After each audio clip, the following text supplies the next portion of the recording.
They had been in the Concord chamber for 6 hours when the question was finally asked.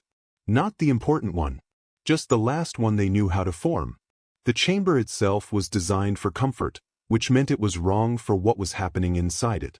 Soft gradients of light shifted along the curved walls. Translation systems hummed at a frequency that most species found reassuring. The air composition adjusted itself continuously, tailored to the preferences of whoever was speaking.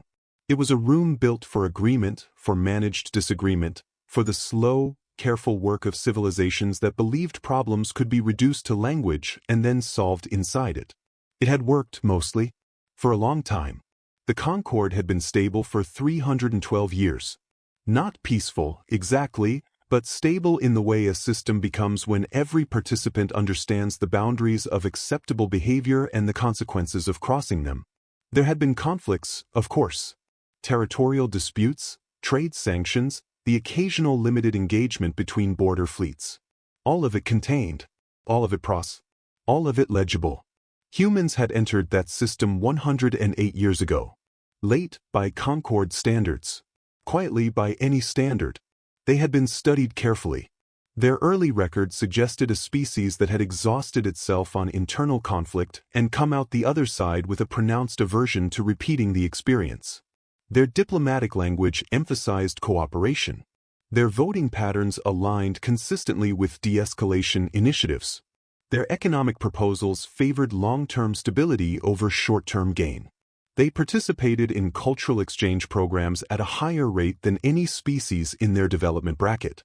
They were, in the formal assessment filed by the Solvani archivists, a post-conflict civilization. That phrase had carried weight. It meant something specific within Concord analysis frameworks. It meant a species that had moved beyond war not just technologically, but psychologically. A species that would avoid escalation even when escalation might be advantageous. A species that could be relied upon to choose the path of least harm because it had learned, deeply and collectively, what harm cost. It was, in most contexts, a desirable trait. It also meant something else. It meant they were not considered a military variable. Their fleet allocations were modest. Their border defenses were adequate but unremarkable. They maintained patrol routes, responded to standard piracy concerns, participated in joint exercises when invited. They did everything a responsible member species was expected to do and nothing that suggested independent strategic ambition. They were, in the language of the Concord's military analysts, predictable. That word had appeared in 12 separate reports over the past 50 years. It had never been challenged. There had been opportunities to challenge it. The Keth expansion into the outer systems had produced a series of incidents that, in retrospect, might have warranted closer examination. Minor border adjustments. Administrative reclassifications. The kind of incremental movement that did not trigger formal intervention because no single action crossed the threshold required by the Concord Charter. The humans had filed objections. They had done so through proper channels with appropriate documentation, citing relevant clauses. They had attended the hearings. They had presented their arguments. They had accepted the outcomes when those arguments were overruled or deferred. They had behaved, in every observable way, exactly as expected. The Concord had processed the incidents accordingly. There had been a file, early on, flagged for extended review. A small research outpost on the edge of what would later become contested space. 61 personnel. The station registry listed their names, their specialties, their rotation schedules. The incident report filed by the Keth described a navigation error. A miscalculation during a routine transit. The outpost had been in the wrong place at the wrong time. The loss was regrettable. The review had been closed after 2 cycles. Insufficient evidence to assign fault. The matter had been archived under Administrative Incidents, Category 3. The humans had not contested the classification. They had submitted the required documentation. They had acknowledged receipt of the findings. They had made no further formal inquiries. The file had been considered complete. In the chamber, Ambassador Oren of the Velhari watched the human delegation with the practiced attention of someone who had spent 4 decades learning how to read what was not being said. It was a skill that had served him well. Most species communicated more than they intended. Small hesitations, micro-adjustments in posture, the subtle shifts that occurred when a conversation moved from prepared positions into uncertain territory. Humans were more difficult. Not because they were opaque, exactly. They expressed themselves clearly enough. Their language was precise. Their tone was consistent. They did not obfuscate in the way some species did, layering meaning beneath meaning until the original point became difficult to extract. They simply stopped. They would answer the question asked. They would provide the information requested. They would engage fully within the defined scope of the exchange. And then they would stop. It was not evasive. It was not defensive. It was simply complete. Oren had noticed it years ago, in smaller contexts. Trade negotiations, cultural briefings, the casual conversations that occurred in corridors between sessions. There would be a moment, sometimes, when he had the distinct impression that the conversation had edges he could not see, that there was more structure present than had been revealed, not hidden exactly, but unrequested. He had not considered it significant at the time. In the chamber now, that impression returned with a clarity that made him uneasy. The human delegation had been answering questions for hours. Technical questions about their recent deployments. Clarifications regarding their response protocols along the disputed border.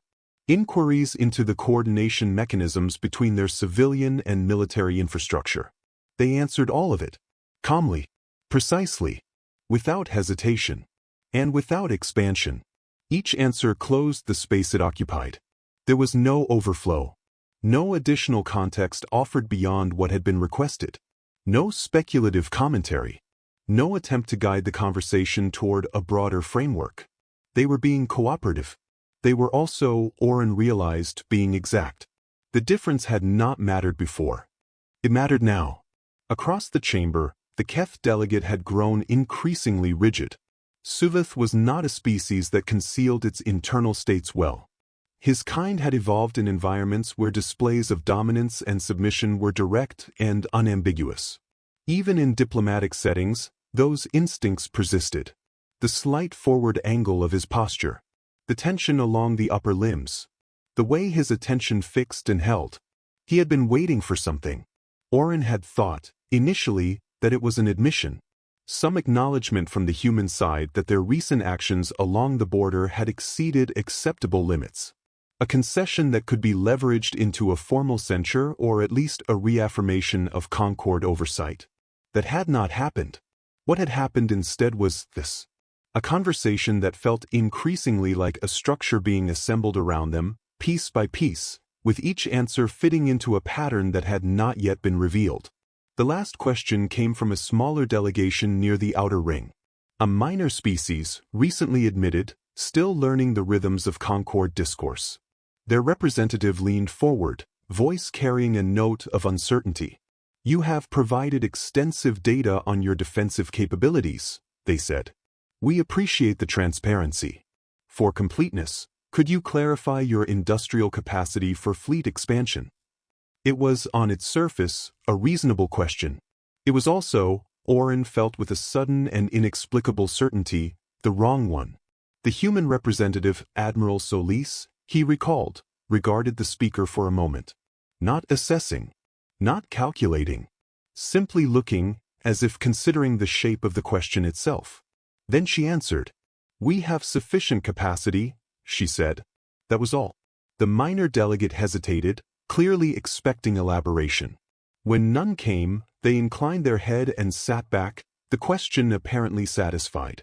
The chamber fell into a brief, uncertain silence. It was Suvith who broke it. "What does that mean?" he asked. The translation systems rendered his tone as neutral. It was not. Solis turned her attention to him. There was no change in her expression. No shift in posture. If anything, she seemed slightly more still, as if the conversation had reached a point she recognized.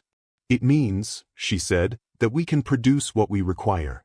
Suvitha's upper limbs tightened fractionally.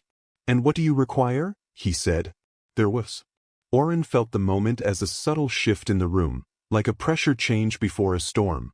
Not visible. Not measurable. but present in the way attention aligned, in the way every delegate seemed to become just slightly more focused, as if some collective instinct had recognized that the conversation had moved beyond its previous boundaries. Solis did not answer immediately. It was not a long pause. Not even, by most standards, a noticeable one. But it was real. Oren had spent his career distinguishing between performed pauses and genuine ones. This was the latter. The kind that indicated actual consideration, not rhetorical effect. When she spoke, her voice was unchanged. "We require," she said, "that our borders be respected." Suvith inclined his head a fraction. "As do all member species," he said. "That is not in dispute." "No," Solis agreed. "It is not." Another pause. Shorter this time. "Then your requirement is already met," Suvith said. "The Concord has reviewed the relevant incidents and issued its findings. There is no ongoing violation." Oren watched Solis carefully. This, he thought, was the point where most species would engage. Where they would challenge the premise, present counter-evidence, attempt to reopen the discussion on favorable terms. She did not do that. Instead, she said, the Concord reviewed the incidents that were brought before it. Suvith's attention sharpened. "That is its function," he said. "Yes," Solis said. "It is." The exchange hung there for a moment, balanced on something Oren could not quite name. Then Suvith said, "If there are additional incidents you wish to bring forward, you may do so through the appropriate channels." "We are aware of the process," Solis said. "Then I suggest you use it," Suvith replied. There was, Oren noted, a slight increase in the chamber's ambient noise. Not sound, exactly, but the low-level activity that accompanied heightened attention. Delegates adjusting their positions. Secondary systems recalibrating. The subtle signals of a room that had become more alert. Solis inclined her head. "We have used it," she said. Suvith's posture stilled. "Extensively." Another pause. Oren felt it more strongly this time. The sense of a structure nearing completion. Of pieces aligning in a way that would, once finished, be impossible to unsee. Suvith spoke again, more controlled now. "And the outcomes of those processes have been accepted," he said. "Yes," Solis said. The word landed with a finality that seemed, somehow, larger than its length. "Accepted." Oren found himself thinking of the archived file. The one with 61 names. The one that had been closed. "Accepted." Suvith seemed to arrive at a similar point of reference. "The Concord's findings are binding," he said. "That is the basis of our collective stability." "It is," Solis agreed. "Then I do not understand the purpose of this discussion," Suvith said. This time, Solis did not pause. "You did not ask the right questions," she said. The chamber went still. Not quiet. It had been quiet before. This was different. So, Oren felt, with a clarity that was almost physical, that something had just shifted in a way that could not be reversed. The sentence itself was simple. The words were unremarkable. But the implication? Suvith leaned forward. "What questions should we have asked?" he said. Solis regarded him for a moment. Then she said, "That is the problem." And for the first time since the session had begun, Oren realized that the conversation they had been having was not the one the humans had come to conduct. They did not react immediately. That, more than the words themselves, unsettled the chamber. Most species, when confronted with a statement that disrupted the expected flow of discourse, responded instinctively. Clarification, objection, deflection, something to re-establish the rhythm. The Concord functioned on rhythm. Structured exchange, predictable escalation, controlled resolution. The humans allowed the disruption to stand. No one from their delegation moved to soften it. No one elaborated. No one attempted to guide the conversation back into familiar territory. They simply sat, present and attentive, as if what had just been said was not a provocation, but a completed thought. Oren felt the absence like a pressure. "You are suggesting," Suvith said slowly, "that the Concord has failed in its assessment procedures." "No," Solis replied. "I am stating that your assessment procedures are limited by the scope of the questions you choose to ask." A murmur moved through the chamber. Not loud, but widespread. Translation systems adjusted tone, smoothing edges that could not be entirely removed. Suvitha's gaze did not shift. The Concord's processes are comprehensive, he said. They have maintained stability across multiple species for centuries. They have, Solis said. Again, no challenge. No contradiction. Agreement. Oren felt something tighten in his chest. Agreement, in this context, was not reassuring. It removed the usual avenues of defense. There was no argument to engage, no position to dismantle. Only a continuation of the same line, carried forward with a precision that made it difficult to interrupt. Then your implication is unclear, Suvith said. It is not an implication, Solis replied. It is a description. She shifted slightly, not in discomfort, but in the way a person adjusts when moving from one part of an explanation to another. You conducted a full review of our trade agreements, she said. You assessed our medical infrastructure. You evaluated our colonization ethics. You sent cultural delegations. You analyzed our voting patterns. Each item was delivered evenly. No emphasis. No weight placed on any one point over another. You concluded, she continued, that we had evolved past conflict. No one spoke. Oren felt the sentence settle into place, connecting to the reports he had read, the assessments he had cited, the assumptions he had never thought to question. Suvith inclined his head slightly. That conclusion was supported by the available data, he said. Yes, Solis said. It was. Another pause. But deliberate. You did not ask about the shipyards. The chamber did not react all at once. It happened in fragments. A shift in posture from the Thal delegates along the inner ring. A recalibration of the environmental controls as multiple species registered subtle physiological changes. The faint increase in the translation system's baseline hum as it processed a spike in simultaneous microcommunications across private channels. Oren did not move. Shipyards. The word itself was not unusual. Every spacefaring species maintained some form of manufacturing infrastructure. It was a necessity, not a strategic revelation. But it was not a category that had appeared in the Concord's human assessment reports. Not in any meaningful detail. Suvitha's expression did not change, but something behind it did. A shift in focus. A narrowing. Your industrial capabilities have been reviewed, he said. Our declared capabilities, Solis corrected. The distinction landed cleanly. Declared. Oren felt the pattern tighten further. Pieces aligning. Gaps becoming visible not as empty space, but as areas that had never been examined. You are a Concord member species, Suvith said. Full disclosure of strategic infrastructure is a requirement under Charter Clause.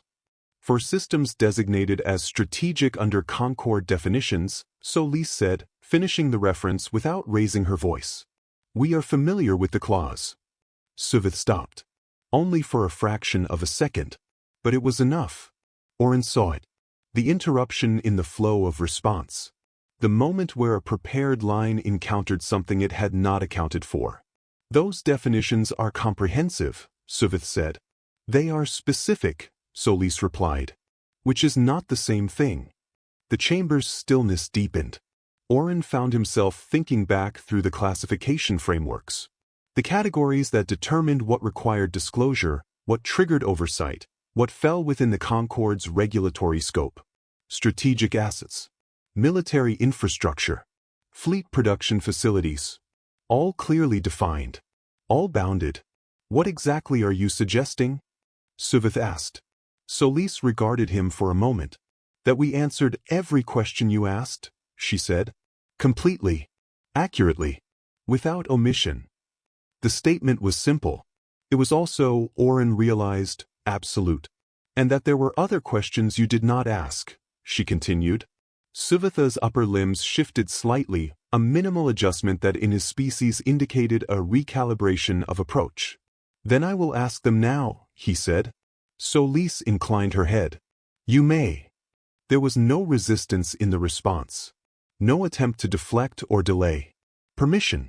It should have been reassuring. It was not. Oren felt the unease sharpen into something more defined. Not fear, exactly. Not yet.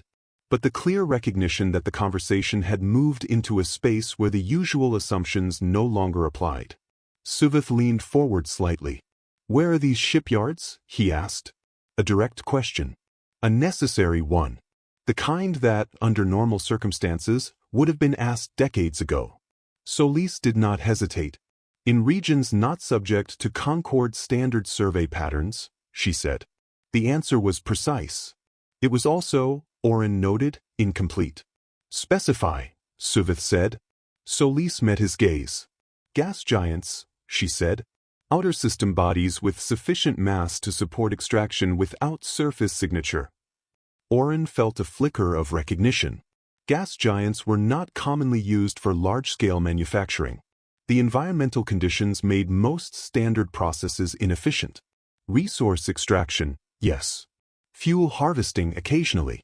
But construction? Such environments are unstable, Suvith said. For conventional methods, Solis agreed. The pattern tightened again. Conventional. Oren's mind moved ahead of the conversation now, assembling implications faster than the words could carry them. Alternative methodologies. Undeclared techniques. Systems operating outside established parameters not because they were hidden, but because they did not fit within the categories that had been examined. "You are describing a deviation from standard engineering practices," Suvith said. "Yes," Solis said. "No elaboration. No justification. Just confirmation." "On what scale?" Suvith asked. There was. Oren felt the question land with a weight that seemed disproportionate to its phrasing. Scale was the variable that transformed anomalies into threats, deviations into strategic realities. Solis was quiet for a moment. Not long. Just enough to register. When she spoke, her voice was unchanged. "On a sufficient one," she said. The chamber held its breath. It was not an answer. Not in the way the Concord defined answers. It was, Oren realized, something else. A boundary. Suvith seemed to recognize it as well. "That is not a quantifiable response," he said. "No," Solis agreed. "It is not." Another pause. But deliberate. "You did not ask for quantification," she added. The silence that followed was different from the ones before. It was no longer the stillness of a room processing information. It was the stillness of a room beginning to understand that the information it had been processing was incomplete in ways that might not be recoverable. Oren felt it settle fully then. The missing questions. Not overlooked. Not forgotten. Never formed. He thought about the reports. The analyses. The decades of observation that had built a picture of humanity as cooperative, predictable, post-conflict. He thought about how comprehensive that picture had seemed. And how much of it had been constructed from answers to questions that had assumed the conclusion in advance. "You are peaceful. You are stable. You are done with war." The questions had followed from those assumptions. Not challenged them. Across the chamber, one of the smaller delegations shifted, a subtle movement that drew Oren's attention. Their representative leaned toward a secondary console, accessing archived data. Cross-referencing, perhaps. Searching for mentions of industrial anomalies, unexplained resource flows, anything that might align with what was now being implied. Oren did not need to check. He already knew what they would find. Nothing. Not because it was not there, but because no one had been looking for it. Suvith spoke again, his tone more controlled now, more deliberate. "You are describing a significant undisclosed capability," he said. "One that falls within the scope of Concord oversight regardless of classification technicalities." Solis inclined her head slightly. "That would be a reasonable interpretation," she said. "Would be. Conditional." Oren felt the weight of the word. "Then you acknowledge a breach of disclosure requirements," Suvith said. "No," Solis replied. The answer was immediate. "Certain. We complied with all existing requirements," she said. "Fully." The certainty in her voice was not defensive. It was factual. Oren believed her. That, more than anything else, unsettled him. Because if she was correct, if they had complied completely, and this had still gone unexamined, then the failure was not procedural. It was conceptual. Suvith seemed to reach the same conclusion, though by a different path. You are exploiting a gap in the charter, he said. Solis considered that. Then she said, we are operating within it. The distinction was subtle. It was also, Oren realized, absolute. Exploit implied intent to circumvent. Operate implied acceptance of the structure as it existed. They had not broken the system. They had built something inside it. Quietly. Patiently. For a very long time. Oren felt the full shape of the problem begin to emerge, not as a single realization, but as a series of connected ones, each reinforcing the next. The unanswered questions. The unexamined spaces. The assumption that absence of evidence was evidence of absence. He looked at the human delegation. They sat as they had throughout the session. Composed. Attentive. Unmoved by the shifting atmosphere around them. They had not changed. The chamber had. Suvith spoke again, and this time there was something new in his tone. Not uncertainty. Not yet. But the first edge of it. How long? He asked. A simple question. One that should have been asked at the beginning. Solis did not hesitate. 160 years, she said. The number entered the room and did not leave. Oren felt it settle into every calculation, every timeline, every assumption that had defined his understanding of humanity's place within the Concord. 160 years. Before accession. Before observation. Before any of the frameworks that had been used to define them had even been applied. They had begun before they were being watched. And they had continued while they were being studied. Without interruption. Without disclosure. Without, Oren realized, ever being asked to stop. The chamber remained still. But the stillness had changed again. It was no longer the quiet of a system in control of its processes. It was the quiet of a system recognizing, for the first time, that there were parts of reality it had never learned how to see. No one asked another question immediately. The number remained where it had been placed, unmoving, unchallenged. 160 years. It did not behave like information. It behaved like gravity. It pulled everything else toward it, reshaping context, distorting prior assumptions, forcing every previous conclusion into a new alignment that no longer held. Oren watched it happen in real time. Delegates were not speaking, but they were not still. Internal systems activated.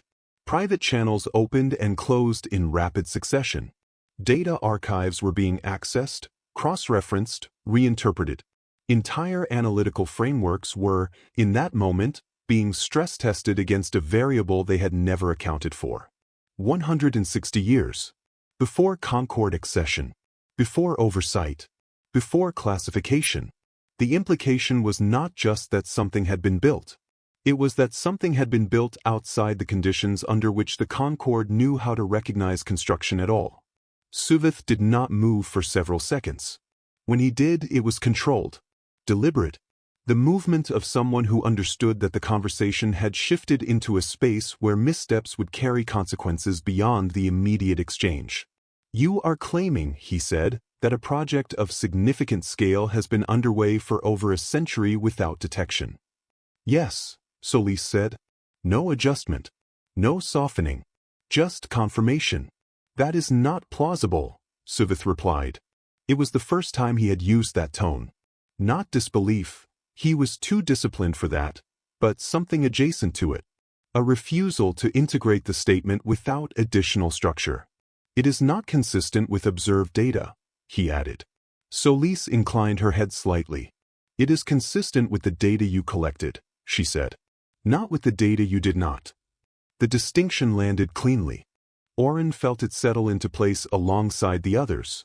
A pattern emerging not from contradiction, but from omission.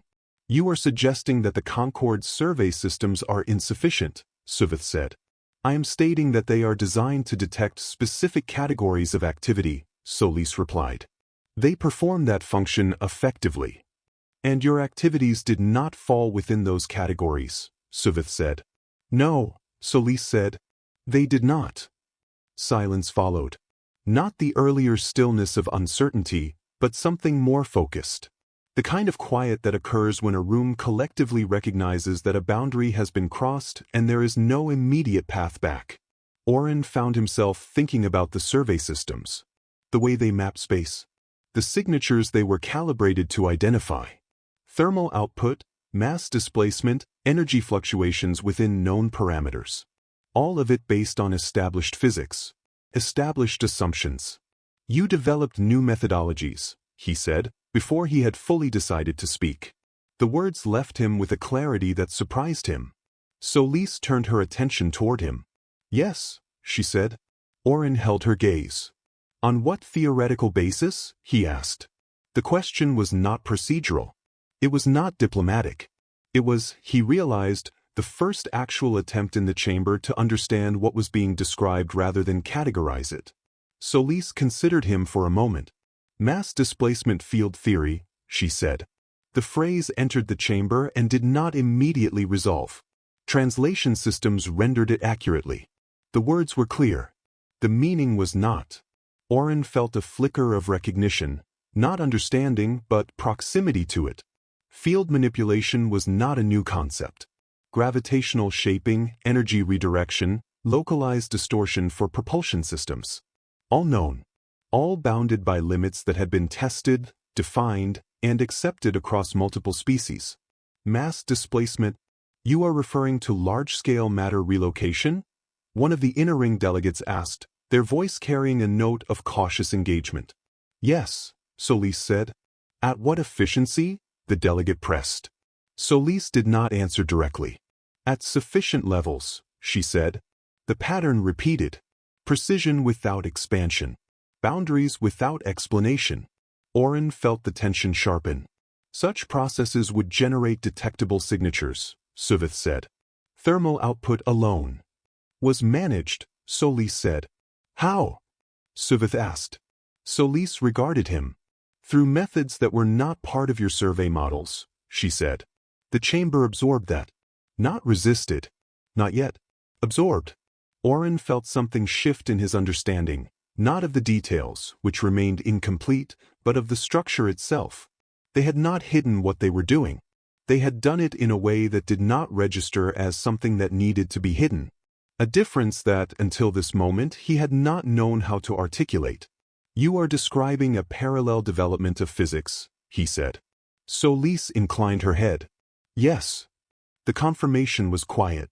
It carried more weight than anything that had been said so far. A parallel development. Not an extension. Not an improvement. A separate line. Oren felt the full implication of that settle into place. For 160 years, humanity had been operating with a framework that the Concord did not possess. Not classified. Not restricted. Unknown. You did not share this development, Suvith said. No, Solis replied. Why? He asked. The question was immediate. Direct. For the first time, there was something like urgency beneath it. Solis was quiet. Not long. But long enough to register as a decision. Because it was not relevant to the questions we were asked, she said. The answer was delivered without emphasis. Without defensiveness. Without apology.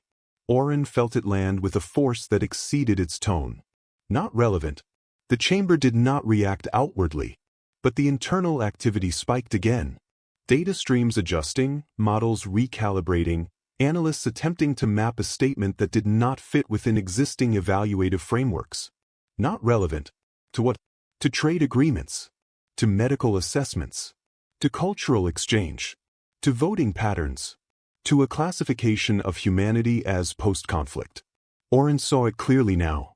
The entire body of Concord analysis had been constructed around a conclusion.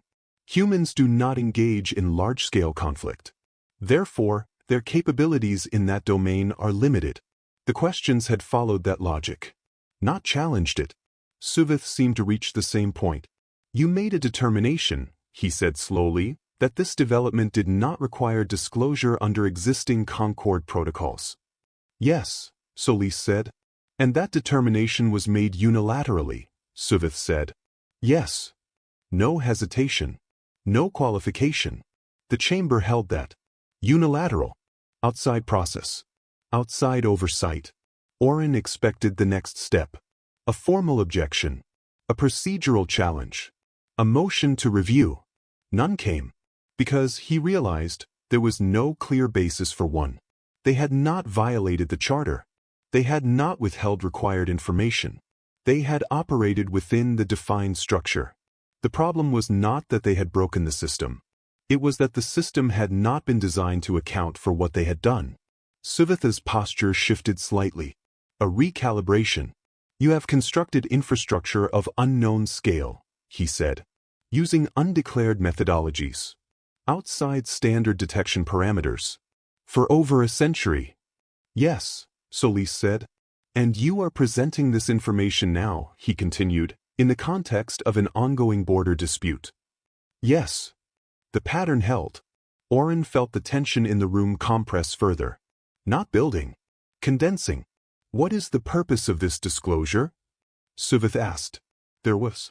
The question that should have been asked at the beginning. The one that, finally, aligned with the structure that had been forming around them. Solis did not answer immediately. This time, the pause was longer. Not performative. Not calculated. Considered. Oren watched her closely. For the first time since the session had begun, he saw something shift, not in expression, but in focus. As if the conversation had reached the point it had been moving toward from the start. When she spoke, her voice was unchanged. We are correcting a misunderstanding, she said. The chamber absorbed that. Misunderstanding. A word that implied something small. Local. Fixable. It did not match the scale of what had been described. What misunderstanding? Suvith asked. Solis met his gaze. The one regarding what we are, she said. Silence. Not absence of sound. Absence of structure. The conversation, as it had existed, no longer had a shape. Oren felt it. The frameworks he had relied on, diplomatic, analytical, procedural, no longer applied cleanly to what was happening. They were still in the chamber. Still engaged in dialogue. But the underlying assumptions that gave that dialogue meaning had shifted. You have been categorized, Solis continued, as a post-conflict species. The words were familiar. Oren had used them himself. Many times. That categorization is accurate, she said. Within a specific context. The pause. Deliberate. We do not seek conflict, she continued. We do not initiate it without cause. We do not escalate without threshold. Each statement was clear, measured, precise. But, she said, and the word altered the shape of everything that followed, that does not mean we are incapable of it. No one moved. Oren felt the sentence settle into place with a finality that left no room for reinterpretation. Not incapable. The distinction should have been obvious. It had not been. Suvitha's gaze sharpened. That capability has not been previously demonstrated, he said. No, Solis agreed. Why? He asked. The question was immediate. Necessary. Solis considered it. Then she said, because it was not required. The chamber held that. Not required. A statement that carried within it an implication none of them had yet fully articulated. That what was being discussed had been built, maintained, developed, for a purpose that had not, until now, needed to be fulfilled. Oren felt the edge of something new. Not just unease. Not just uncertainty. The first trace of something that, given time, might become fear. What has changed? He asked. The question left him before he had fully formed it. Solis turned to him. Her expression had not altered. Her tone remained steady. The Keth crossed the border, she said. Simple. Direct. Final. The chamber did not react immediately, but Oren felt the shift. Not in the room. In the conversation itself. The purpose of the disclosure. The reason for the timing. The connection between the hidden development and the present moment. It aligned. Completely. Suvith spoke again, more controlled than before, but with something new beneath the control. If that action is in dispute, he said, it can be addressed through established.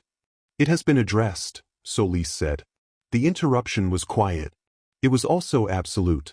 The conversation, Oren realized, had already moved past the point where Concord processes were the primary mechanism of resolution. They were still speaking. Still within the chamber. But the decision had been made elsewhere. And much earlier. You are acting outside Concord authority, Suvith said. No, Solis replied. We are acting in response to events the Concord has been unable to resolve. The distinction was precise. It was also, Orin understood, the final piece. The misunderstanding was not about capability. It was about intent. Humans had not been misjudged because they lacked the capacity for conflict. They had been misjudged because no one had understood the conditions under which they would choose to use it. Orin felt the full shape of it then. The unanswered questions. The unexamined spaces. The 160 years of quiet development. All of it converging on a single point. This was not a reaction. It was a response. And it had been prepared long before anyone in the chamber realized there was something to prepare for. The Concord did not react immediately. That, more than anything, told Orin how serious the situation had become. Normally, the Concord reacted to everything. Minor border disputes triggered emergency sessions. Trade disagreements produced weeks of procedural debate. Even cultural misunderstandings could spiral into formal reviews and subcommittee recommendations. But the chamber remained in a kind of suspended silence after the transmission ended, as if no one wanted to be the first to interpret what they had just heard. Because interpretation would require acknowledgement, and acknowledgement would require action. And action, in this case, meant choosing a side in something that had already moved beyond diplomacy. Orin stayed in his seat longer than most. He watched the delegates as they processed. The Velhari clustered together, speaking in low, careful tones, their questions layered inside one another like they always were when they were uncertain. The Sulvani archivist sat perfectly still, her posture unchanged, but her eyes unfocused in a way that suggested she was re-evaluating years of recorded assumptions in real time. The Keth delegation did not speak at all. Suvith sat at the center of them, his expression controlled, but not empty. Orin had spent enough time watching him to recognize the difference. This was not composure. This was recalculation under pressure. He was losing control of the narrative. And the Keth did not lose narratives. They constructed them, expanded them, imposed them. Their entire history was built on the assumption that events could be shaped through force and then explained afterward as inevitabilities. But this was something that had been shaped long before it was revealed. And now it was being explained. Orin finally stood and made his way out of the chamber. The corridors beyond were unusually quiet. Delegates moved through them in small groups, conversations muted, movements purposeful but restrained, like people trying not to disturb something fragile. He reached the observation gallery that overlooked the central docking ring and stopped. There were ships arriving. Not many. Not a fleet. But enough to matter. Independent delegations. Neutral parties. Observers. They were coming to see. That was when it settled into him fully, not just the scale of what humanity had built, but the timing of its revelation. They hadn't shown the fleet to start a war. They had shown it to end arguments. And it was working. Within 12 hours, the Concord called an emergency session.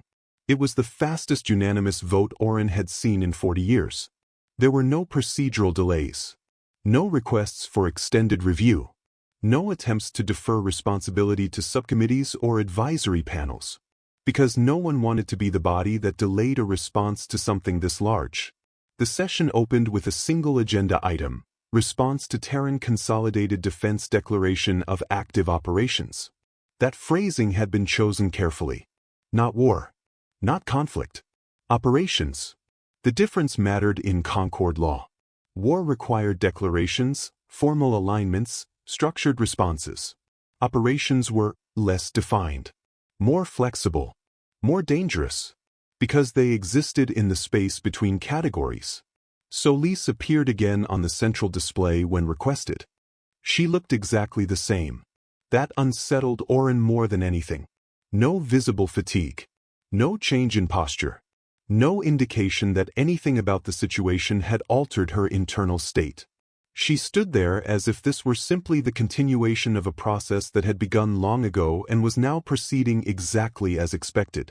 The Concord speaker began the session with formal language, acknowledging the gravity of the situation, the need for stability, the importance of preserving interspecies cooperation. Solis listened. She did not interrupt. She did not react. When the speaker finished, he asked the question that everyone had been circling around. What is your intent? There was a pause. Not long. Just enough to make it clear that the answer was deliberate. Our intent, Solis said, is to conclude a process that has been open for 304 years. No elaboration. No rhetorical framing. Just that. The chamber shifted. Because that answer reframed everything. This was not escalation. This was closure. The Velhari delegate spoke next, carefully as always. You are engaging in military operations against a recognized Concord member state without a formal declaration. This creates complications. Solis nodded slightly. We are aware. Then you understand that this risks destabilizing the entire Concord framework. Yes. And yet you proceed. Yes. There was no tension in her voice. No defensiveness. No attempt to justify. Just acknowledgement. That was what made it so difficult to argue with. Because arguments required resistance. And she was not resisting anything. She was simply continuing. Oren felt something shift again in the room. The delegates were beginning to understand that this was not a negotiation in the traditional sense. It was a statement being carried out. The Solvani archivist spoke next. You stated your operational objectives are not territorial. Yes. You are not seeking governance. No. Then this is corrective? Solis considered that for a moment. Yes, she said. That is an accurate term. Corrective. The word settled into the chamber with weight. Because corrections implied errors. And errors implied responsibility. And responsibility implied consequences. The Keth delegation finally moved. Suvith stood. He did not request the floor. He simply took it. That alone would have been a breach of protocol in any other session. No one stopped him. Your actions, he said, his voice controlled but carrying, constitute an unacceptable violation of Concord stability. You are imposing unilateral consequences based on historical interpretation. Solis looked at him. Not interpretation, she said. Record. You are choosing which parts of the record matter. Yes. There was no hesitation. No attempt to soften it. Yes. The simplicity of it disrupted the rhythm of the exchange. Suvith paused just slightly. You are placing yourselves outside the Concord framework. No, Solis said. We are operating within it. That is not. The record is permanent, she continued, her voice still calm. You used it. We're using it. That is the framework. Silence. Because she was right. The Concord's greatest strength, its permanent, unalterable record, had always been seen as a stabilizing force. A way to ensure transparency, accountability, continuity. No one had considered what would happen if someone decided to use that permanence as a weapon. Oren felt a chill move through him. This wasn't just about military capability. It was about understanding the system better than anyone else. And then using that understanding without asking permission. The session continued for hours. Questions were asked. Clarifications requested. Positions stated. But nothing changed. Because nothing Solis said introduced uncertainty. Everything she said confirmed what had already been demonstrated. The fleet existed.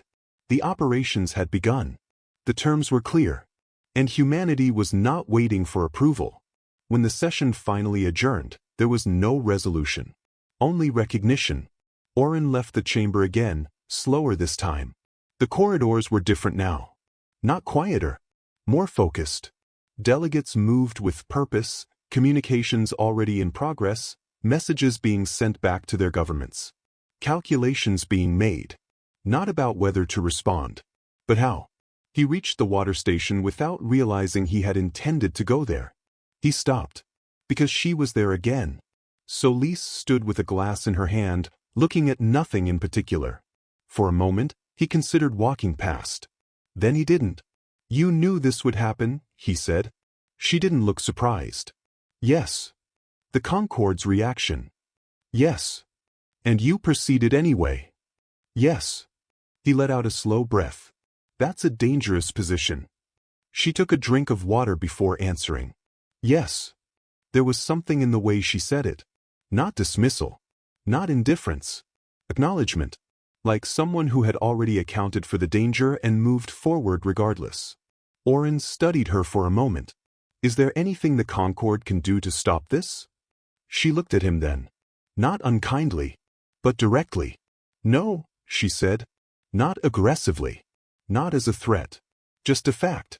And for the first time since this had begun, Oren believed he understood something clearly. This wasn't a negotiation because it wasn't open. It had never been open. The decision had been made long ago. Everything happening now was just the execution of that decision. He nodded once, slowly. I see. She watched him for a moment, then gave a small nod in return. Most people do, she said, eventually. And then she turned and walked back toward the chamber, leaving him standing there with the quiet realization that the galaxy had already changed. It just hadn't finished noticing yet. The first sign that something had changed was not a battle. It was silence. Not the absence of communication, but the absence of interruption. Across 3 separate border regions, Keth patrol groups reported identical conditions. No engagement, no warning fire, no response to standard incursion protocols. Their transmissions described it in the same way, though none of them had coordinated language. They are present, one report said. But they are not reacting. That sentence was repeated in different forms across multiple channels until it became a pattern of its own. They are present, but not reacting. Oren saw the compiled reports 8 hours after they were first logged. By then, the pattern had already expanded beyond the initial contact zones. Independent monitoring stations confirmed it. Civilian transport lanes adjacent to disputed space recorded the same anomaly, human assets positioned in intercept formation, but making no move to escalate. No aggression. No retreat. No deviation. Just presence. Suvith called it a containment posture during the emergency briefing. A term chosen carefully to imply familiarity, control, manageability. But even as he said it, Oren could see the strain beneath the interpretation. Containment implied a container, a defined space, a known boundary. There was no evidence that what they were seeing had boundaries. The first engagement report came 12 hours later. It was not dramatic in the way most conflicts were recorded. There were no cascading system failures, no cascading hull breaches, no immediate destruction signatures. Instead, there was a single line from a Keth forward observation vessel. Contact established. Systems unresponsive. No hostile exchange detected. Followed, 30 seconds later, by fleet cohesion compromised. Requesting. The transmission ended. Not cut. Ended. The distinction mattered. Cut implied interference. Ended implied cessation from the source. After that, there was nothing further from that vessel. The Concord chamber reconvened within the hour.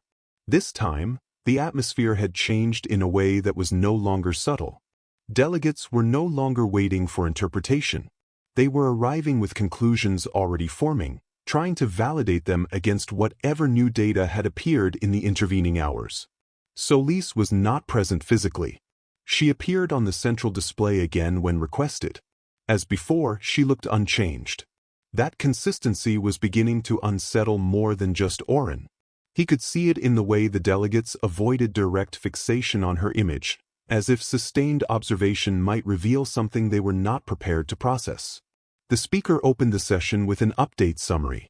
Multiple Keth forward elements have reported loss of operational integrity in contested border sectors. No confirmed casualties have been recorded. No confirmed destruction signatures have been detected. The pause. This does not align with conventional engagement models. Suvith spoke immediately. This is a coordinated suppression operation, he said. They are disabling our assets without engagement to minimize escalation visibility. The phrasing was confident, but it carried an edge now. Not certainty. Assertion. The difference was important. Solis responded only when addressed. That is not accurate, she said. Suvith turned toward the display. Then explain the absence of destruction. Solis regarded him for a moment. "We are not attempting to destroy your assets," she said. A ripple moved through the chamber. The statement should have been reassuring. It was not, because it raised a more difficult question. If they were not destroying them, then what were they doing? The Solvani archivist leaned forward slightly. "Then what is the objective of your operations in those sectors?" she asked. Solis answered without delay. "To remove capability from active conflict conditions." Oren felt the phrasing land with weight. Remove capability. Not ships. Not personnel. Capability. A systemic term. A structural term. Suvith narrowed his focus. "That is identical to destruction in operational terms," he said. "No," Solis replied. The pause. Precise. "It is not." The chamber shifted again, because now the disagreement was not about intent. It was about definition, and definitions within the Concord were supposed to be stable. The speaker attempted to reassert procedural framing. "Clarification is required," he said. "Define, remove capability." Solis did not hesitate.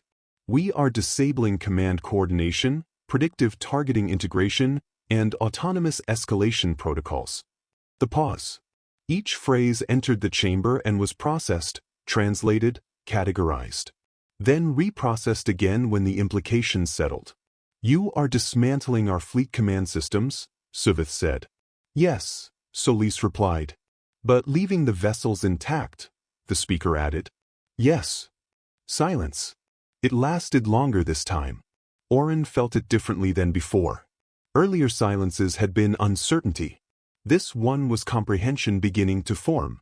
Slowly, uncomfortably, the Velhari delegate spoke carefully. "If vessels remain intact, they can be reactivated." Solis nodded slightly. "Yes." The pause. "If command systems are restored," the delegate continued, "then operational capability returns." "Yes." Another pause. "Then this is not resolution," the delegate said slowly. "It is delay." Solis considered that. Then she said, "It is prevention." The distinction was immediate and absolute. Oren felt the room tighten, because prevention implied ongoing control. Not a single outcome. A continuing condition. Suvith stepped forward. "How long do you intend to maintain this condition?" he asked. Solis met his gaze. "As long as necessary," she said. There was no expansion, no timeline, no endpoint, just duration defined by requirement. Oren realized then that the structure of the operation was not built around victory. It was built around maintenance. Suvith seemed to arrive at the same realization a moment later. "You are establishing enforcement control over Concord space," he said. "No," Solis replied. The pause. "We are enforcing compliance with recorded Concord law." The chamber reacted immediately, not loudly, but uniformly, because that statement reframed everything again. Compliance. Enforcement. It implied legitimacy. It implied authority. And worse, it implied that authority had already been established elsewhere. Suvith's voice sharpened. "You are not authorized to interpret or enforce Concord law unilaterally." Solis did not react. "You are correct," she said. The response was so direct it disrupted the expected follow-up. A beat passed. Then she continued. "We are not interpreting it." Another pause. "We are executing it."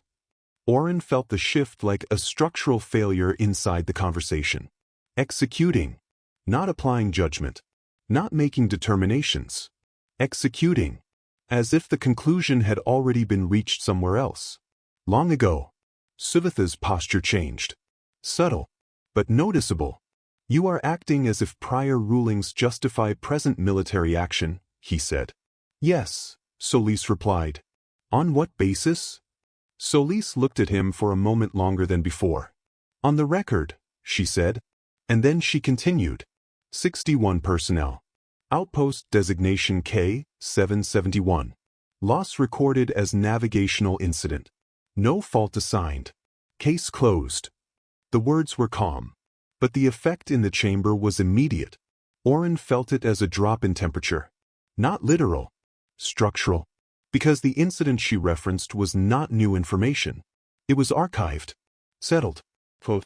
Suvitha's voice tightened. That matter was resolved under Concord adjudication procedures. Yes, Solis said. Another pause. Incorrectly. The chamber went still again. But this time, the stillness was different. It was not the stillness of uncertainty. It was the stillness of something being reopened that everyone had assumed was permanently closed. Suvith stepped forward. You are attempting to retroactively invalidate Concord rulings, he said. No, Solis replied. The pause. We are acting on their consequences. Oren felt the final piece begin to form. Slow. Unavoidable. The operation was not about current border incidents. It was not even about recent escalation. It was about everything that had been recorded and never corrected. Suvith seemed to realize it at the same moment. His voice dropped slightly. You are using archival judgment as operational justification, he said.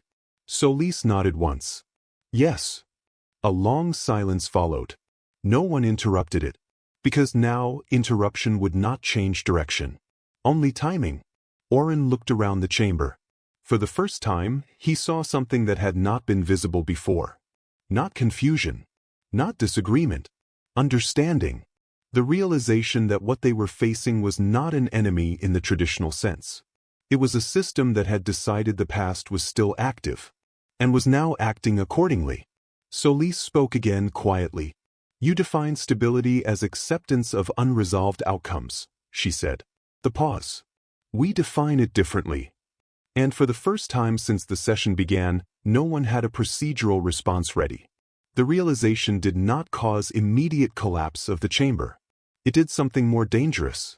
It forced recalibration. Not emotional. Not political. Structural. Delegates began reprocessing every prior engagement report through the new context Solis had introduced. What had been labeled containment actions were no longer being interpreted as isolated tactical responses.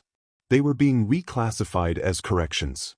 And corrections implied continuity. Continuity implied intention. And intention implied that this was not a series of events. It was a single unfolding process. Oren watched as multiple side channels lit up across the chamber feeds.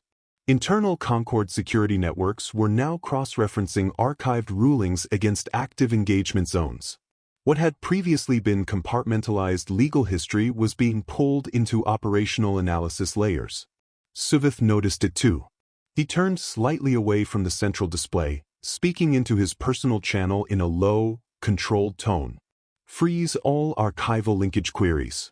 Restrict correlation access to command tier only. But it was already too late.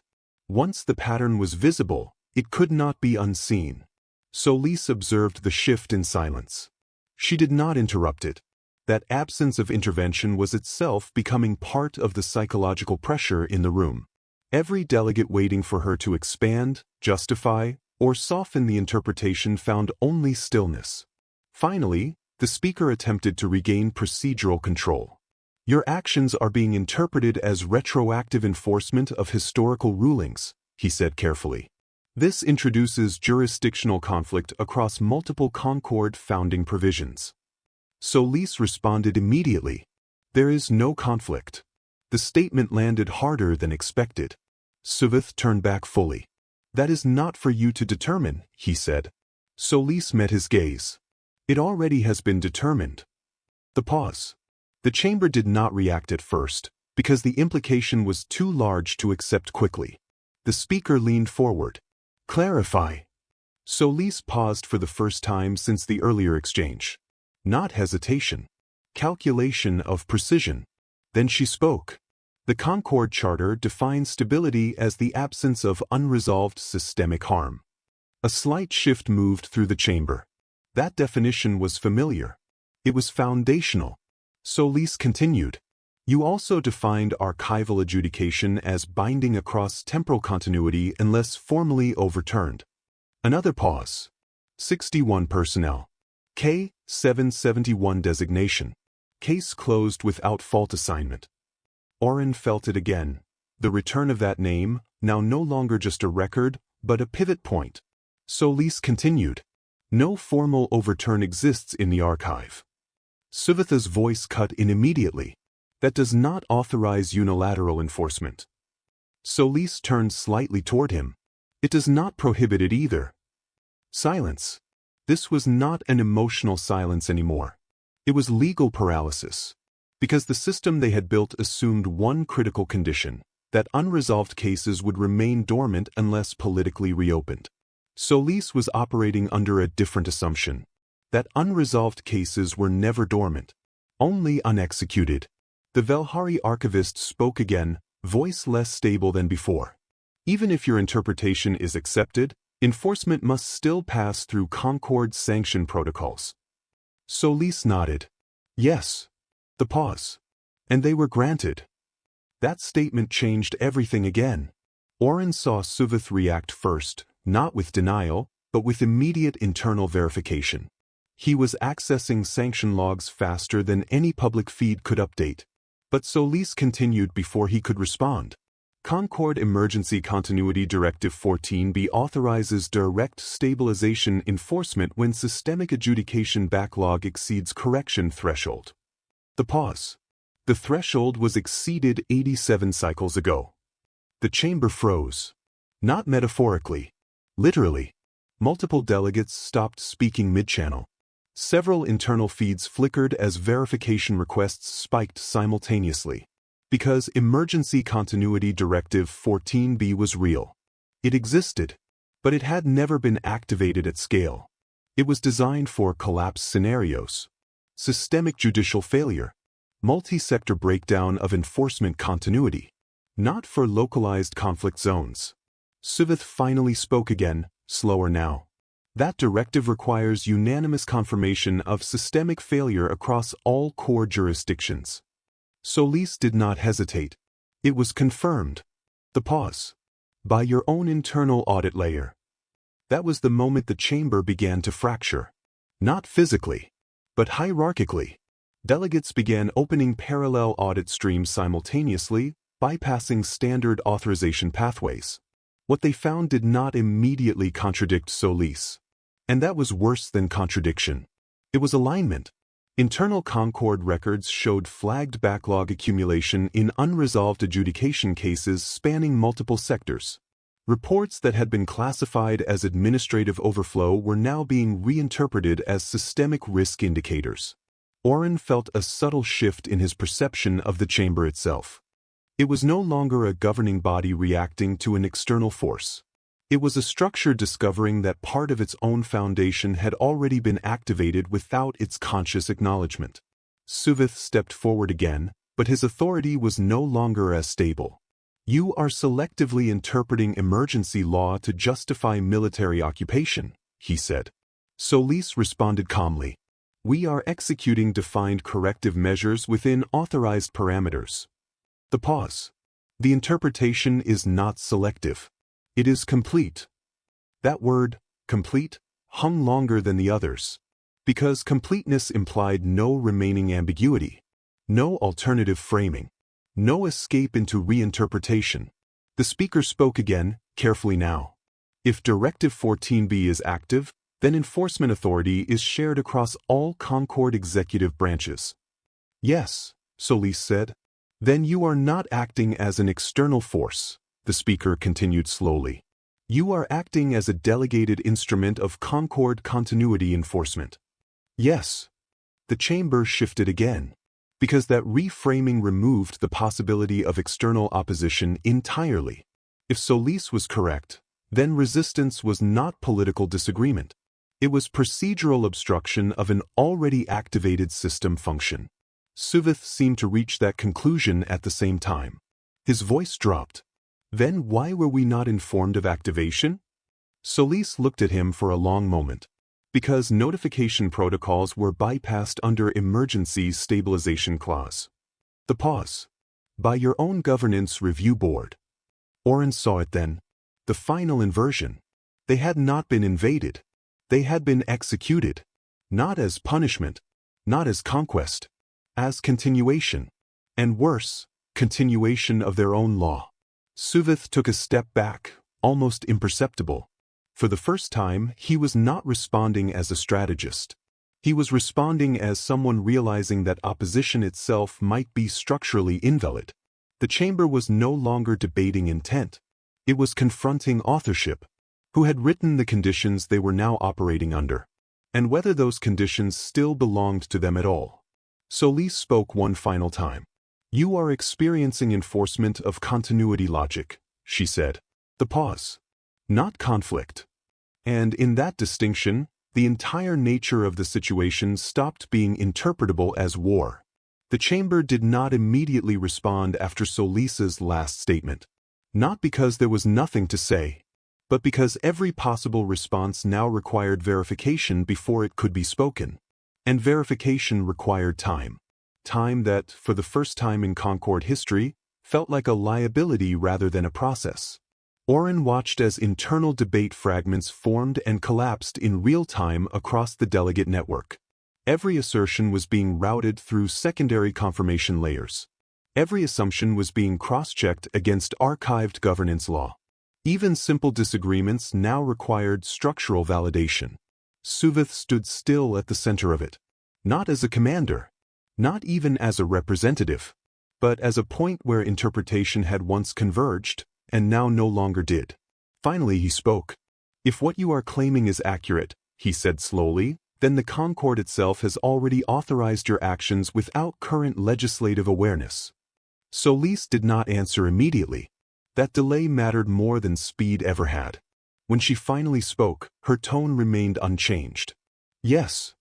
A ripple passed through the chamber, not emotional, but procedural. Systems were now auto-tagging that confirmation across multiple governance layers. Suvith narrowed his focus.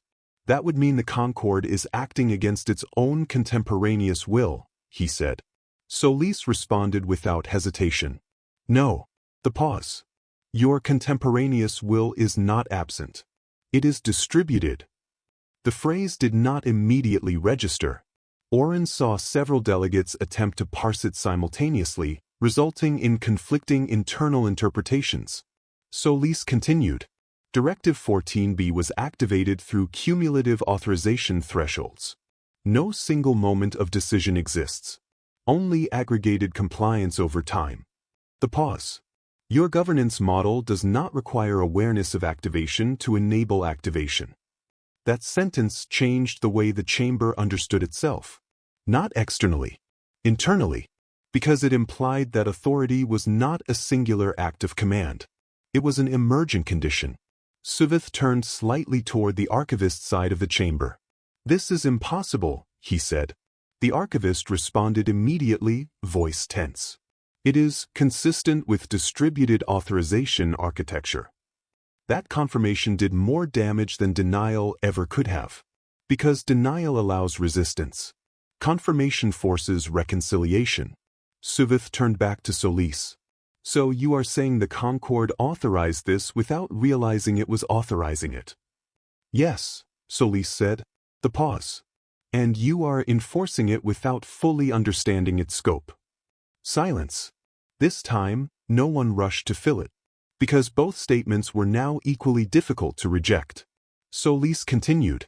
"Your system optimized for continuity of governance across administrative latency."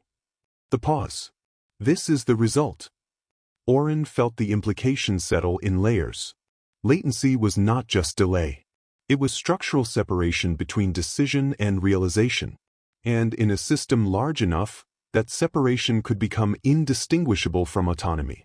Suvith spoke again, but his voice had shifted. "If enforcement continues under these parameters, then any historical ruling, regardless of age, can be reactivated under sufficient backlog conditions." Solis nodded. Yes. The word was simple, but its consequences were not. Because it meant there was no true closure. Only dormancy. The speaker finally intervened. "Then stability becomes impossible," he said quietly. Solis turned toward him. "No." The pause. "Stability becomes continuous correction." That phrase landed differently than the others, because it reframed instability not as failure, but as maintenance. Suvith took a step forward. Continuous correction requires constant intervention, he said. Yes. And constant intervention requires authority without interruption. Yes. And authority without interruption is indistinguishable from control. The pause. Solis met his gaze. Yes. The chamber did not react to that confirmation immediately, because it had finally reached the point where agreement no longer resolved tension. It intensified it. Oren felt it like pressure building in a sealed structure. The Velhari archivist spoke again, more carefully now. If this model is accepted, then Concord governance is permanently in enforcement mode. Solis responded.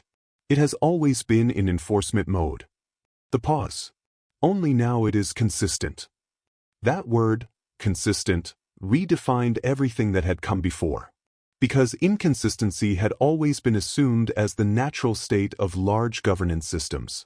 Exceptions, local deviations, political pauses. Solis was describing none of that. She was describing a system that had always intended enforcement as default state, but had previously lacked the ability to maintain it without interruption. Suvatha's voice lowered. You are describing a governance system that never truly disengages. Yes, Solis said. And you are enforcing it across all recorded history. Yes. A long silence followed. This time, Oren noticed something different in it. It was not uncertainty anymore. It was scale. The realization that what they were dealing with was not localized enforcement, not even systemic correction in the traditional sense. It was total historical integration. Every recorded ruling, every unresolved case, every administrative closure without fault assignment, all of it now potentially active under a single continuous enforcement framework. Suvath finally spoke again, slower now. Then there is no distinction between past and present governance. Solis replied immediately. There is distinction. The pause. But not separation.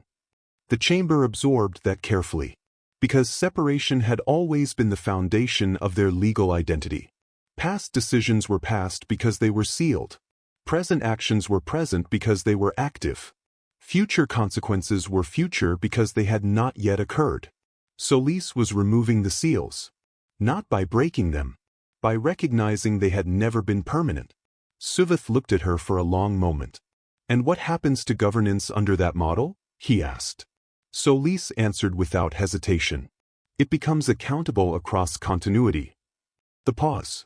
Not segmented intervals. Oren felt the final implication forming again, but deeper this time. If accountability was continuous across time, then nothing was ever truly resolved. Only recorded. And recorded meant retrievable. And retrievable meant actionable. Suvath seemed to understand it fully now. His voice was quieter. Then we are no longer governing, he said. Solis met his gaze. You are being governed by the totality of your recorded governance. And for the first time since the beginning of the session, no one spoke after that. Not because there was nothing left to say, but because the system itself had already answered. The silence that followed did not feel like an ending. It felt like a recalibration delay in a system that had just exceeded its original design limits. Across the chamber, delegates were no longer speaking in full statements. Communications had broken into fragments, verification requests, partial confirmations, halted transmissions that never completed routing. Even the architecture of dialogue itself seemed to struggle with continuity. Oren noticed something more unsettling. The chamber was no longer reacting to Solis as a speaker. It was reacting to her as a condition. Suvath remained standing, but the authority that had defined his posture since the beginning of the session was no longer stable. It did not collapse suddenly. It degraded in increments, as each new layer of confirmation reduced the exclusivity of his position. Finally, he spoke again. If this is enforcement of continuity, he said, carefully, then resistance is not opposition. It is non-compliance within the same system. Solis did not correct him immediately. That alone made several delegates shift their attention toward her. When she finally responded, her voice carried the same measured neutrality. Yes. The pause. Non-compliance is an expected variable. The words were simple, But the implication was no longer abstract. Expected variable meant it was accounted for. Modeled. Not feared. Suvith exhaled slowly, as if adjusting to a new structural pressure in the conversation. Then resistance does not alter outcome, he said. Solis responded. No. The pause. It alters duration. That distinction spread through the chamber like a quiet fracture. Duration implied inevitability. Not avoidance. Not prevention. Only extension or compression. The Velhari archivist spoke again, but now her voice lacked procedural confidence. Then all conflicts under this system become temporal adjustments rather than resolution events. Solis nodded once. Yes. Oren felt the weight of that confirmation settle deeper than previous ones, because it meant the entire concept of victory or defeat was no longer applicable. Only persistence. Only persistence curves measured against enforcement continuity. Suvith turned slightly, addressing the chamber more than Solis now. If duration is the only variable, he said, then escalation becomes meaningless. Solis answered immediately. It becomes measurable. The pause. And therefore manageable. That word, manageable, did not restore comfort. It removed unpredictability. And unpredictability had always been the only remaining illusion of control. A new feed opened on Oren's console without request. Internal Concord simulations were now running global projection models under Directive 14b conditions. What he saw made his focus tighten. Every simulated outcome converged toward the same endpoint. Not destruction. Not collapse. But stabilization through enforced resolution of all unresolved historical states. The system was not stopping conflict. It was absorbing it. Suvith seemed to notice the same internal feed breach. You are running predictive enforcement models across all Concord jurisdictions, he said. Yes, Solis replied. Without authorization. The pause. Authorization is implicit within activation, she said. That statement did not expand the legal framework. It replaced it. Suvith stepped forward again. Then what is the role of command authority in this structure? He asked. Solis considered the question. Interface layer, she said. The pause. Between system enforcement and local variance. The answer was precise enough to be functional, but also hollow in a way that only systems designed for automation could produce. Suvitha's voice lowered. So command authority does not decide enforcement. No. It relays enforcement. Yes. And if command authority resists enforcement? The pause. Solis met his gaze. Then it is treated as local variance. The chamber absorbed that slowly, because local variance was not rebellion. It was noise. Something to be corrected, not debated. Oren realized then that the hierarchy they had built their entire governance identity on had already been flattened, not destroyed, but reclassified. Suvith looked around the chamber as if searching for something that could still function outside that structure. What remains of political sovereignty under this model? He asked. Solis answered without delay. Operational discretion within enforcement parameters. The pause. Not sovereignty. The correction was subtle, but absolute. Sovereignty implied independent authority. Discretion implied bounded execution. The distinction erased centuries of institutional definition in a single sentence. The speaker finally spoke again, more cautiously than before. If enforcement is continuous and comprehensive, he said, then there is no state of non-intervention. Solis nodded. Yes. The pause. There never was. That sentence changed the emotional temperature of the chamber, though no physical measurement registered it, because it suggested that what they had always considered stability was actually intermittent enforcement masked as governance absence. Suvith spoke again, quieter now. Then what we called peace, he said slowly, was simply unobserved enforcement latency. Solis did not disagree. Yes. The chamber did not respond immediately after that, because no one could identify what a counterpoint would even look like anymore. Oren felt something shift, not externally but cognitively. The framework of conflict itself was dissolving. Not into peace. Not into war. but into something far more rigid. A single continuous administrative reality where disagreement existed only as temporary misalignment within enforcement logic. Suvith finally spoke again, but his voice had lost its earlier sharpness. If everything is enforcement, he said, then what defines intent? Solis answered after a pause that felt deliberate. Recorded outcome. A long silence followed. This time, no one attempted to interrupt it, because the answer had not just concluded the question. It had removed the category in which the question could exist. And in that moment, the chamber understood the true shape of what they were facing.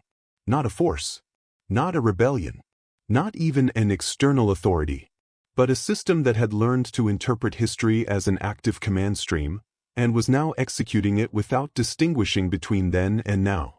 The chamber had entered a state where disagreement no longer produced argument.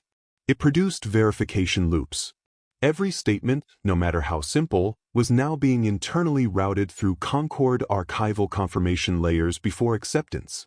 The delay between thought and acknowledgement was growing, fractionally at first, then noticeably, as the system struggled to reconcile live authority with reconstructed historical continuity. Oren realized something unsettling in that delay. The Concord was no longer debating Solis. It was debating itself. Suvith stood at the center of that instability, but even he was no longer functioning as an anchor point. He was becoming a reference node, one interpretation among many, each being independently validated or invalidated in real time by the system beneath them. He spoke again, slower now. If recorded outcome is the basis of intent, he said, then intent cannot be changed after documentation. Solis responded immediately. Yes. The pause. Intent is non-revisable once recorded. The statement should have been familiar. It was, in fact, foundational Concord doctrine. But hearing it applied universally, without exception, without segmentation, made it feel different. Heavier. Less like law, more like physics. Suvith continued. Then governance is bound entirely by historical record. Yes. And historical record includes error. Yes. The pause. Then error becomes permanent intent. Solis did not deny it. Yes. That single confirmation shifted the chamber again. Not emotionally. Structurally. Because it meant that every mistake ever encoded into the system had not been erased by closure. It had been preserved as executable precedent. The Velhari archivist spoke, voice no longer steady. That would imply cumulative corruption of governance logic over time. Solis replied without hesitation. No. The pause. It implies cumulative execution fidelity. The correction was precise enough to be terrifying, because it reframed what they had called corruption as consistency. Oren felt the implication settle deeper than previous revelations.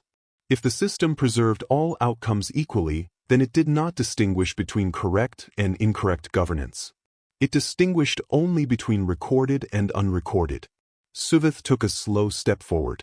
You are describing a system that cannot self-correct, he said. Solis considered that. No, she replied. The pause. It corrects continuously. A silence followed. This one lasted longer than the others, because now the contradiction was not between factions. It was within definitions themselves. Suvith narrowed his focus. Correction requires reference to a correct state, he said. Yes. Where is that state defined? Solis answered without delay. Within aggregate historical outcome convergence.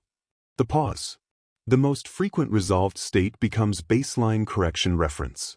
That statement caused a subtle fracture across the chamber's interpretive systems, because it meant correctness was not absolute.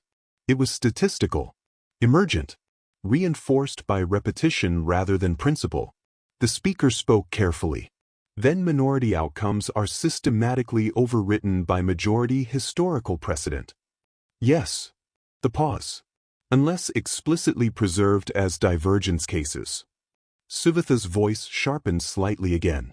And who decides preservation? Solis looked at him.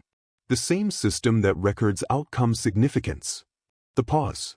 You. That word hung in the chamber longer than any before it. not as individuals, not as councils, but as the distributed governance system itself. Suvith seemed to register the recursive implication. If we define correction, he said slowly, and correction defines record, and record defines intent. He stopped, because the loop was becoming visible. Solis finished the structure for him. Then governance is self-referential continuity. The pause. And always has been. The chamber did not react immediately, because the realization was no longer surprising. It was structural exhaustion. The understanding that every attempt to define control had already been absorbed into the system it was trying to describe. Oren felt it then, the final transition point beginning to form. Not in Solis, not in Suvith, but in the chamber itself. A slow recognition that resistance, correction, enforcement, even law, were all layers of interpretation sitting on top of a single underlying process. Continuous execution of recorded governance history. Suvith spoke one final time in this phase, quieter than before. Then what changes now? He asked. Solis paused for the first time in a while. Not hesitation. Final precision alignment. Then she answered. Awareness. The pause. Nothing else was ever missing. And for the first time since the beginning of the session, the chamber did not immediately attempt to respond, because it could no longer determine whether it already had. The chamber did not respond because response had lost its meaning as a discrete action. It now existed as a continuous background process, ongoing, distributed, unresolved. Oren could see it in the system's feeds more clearly than in the people. Communication layers were no longer segmenting into statements and replies. Instead, they were forming persistent threads of verification, each one looping through Concord archives, updating itself as new interpretations of old records were discovered. Solis remained unchanged. That unchanged presence had become its own kind of instability, because everything else was shifting around her. Suvith was still standing, but the role he occupied had degraded into something far more ambiguous. He was no longer the opposing authority in a debate. He was now a convergence point where multiple historical interpretations of authority were being simultaneously tested for validity. He spoke again, but his voice no longer carried the expectation of influence. If awareness is all that changes, he said slowly, then enforcement continues regardless of opposition. Solis answered immediately. Yes. The pause. Opposition was never a limiting factor. That sentence removed the final psychological illusion of control from the chamber, because opposition had always been assumed to matter. Even in failure, it had been assumed to shape outcome. Solis was confirming it never had. Suvith lowered his gaze slightly, as if recalibrating his understanding of his own role. Then what is the function of this interaction? He asked. Solis considered the chamber, not just him, but the entire system surrounding them. Synchronization, she said. The pause. Between recorded governance intent and active enforcement state. Oren felt something shift in that definition. Synchronization implied mismatch had existed. And still existed. The chamber was not the origin of enforcement. It was the point of alignment. Suvith spoke again. And what happens when synchronization is complete? Solis did not answer immediately. The delay this time was different. Not uncertainty. Completion processing. Then she spoke. It is never complete. The pause. Only continuously corrected. The chamber absorbed that without resistance. Because resistance required an alternative endpoint. And there was no endpoint being offered. Only continuation. The speaker finally attempted one last procedural anchor. Then this system has no termination condition, he said. Solis responded. Termination is an unrecorded state. The pause. Therefore it does not exist within enforcement scope. That statement did not provoke reaction. It simply integrated, like everything else before it. Suvith looked up again, but now his expression was no longer adversarial. It was observational. If termination does not exist, he said quietly, then governance is infinite enforcement. Solis nodded once. Yes. The pause. And infinity cannot be completed. The chamber did not challenge that, because it had already been proven operationally true within the system's own logic. Oren felt the final structural realization settle into place, not as conclusion, but as irreversible understanding. The Concord had not been taken over. It had been revealed, layer by layer, assumption by assumption, until nothing remained except the continuous mechanism underneath all governance. Recorded outcome becoming executable present. Suvith spoke one last time. Then what are we now? He asked. Silence followed. Not procedural. Not interpretive. Final. Solis answered. You are the current state of your recorded continuity. The pause. And we are its execution. For the first time, no one attempted to correct her wording, because there was nothing left in the system that could distinguish correction from compliance. The chamber lights dimmed slightly, not as shutdown, but as load redistribution across expanded enforcement layers now active throughout Concord space. Oren understood, in a way that no longer required confirmation, that what they had called the meeting was never an event. It was a transition point, and now that transition had completed, not ended, continued. Somewhere far beyond the chamber, beyond even recorded memory thresholds, enforcement had already moved on to the next unresolved fragment of history.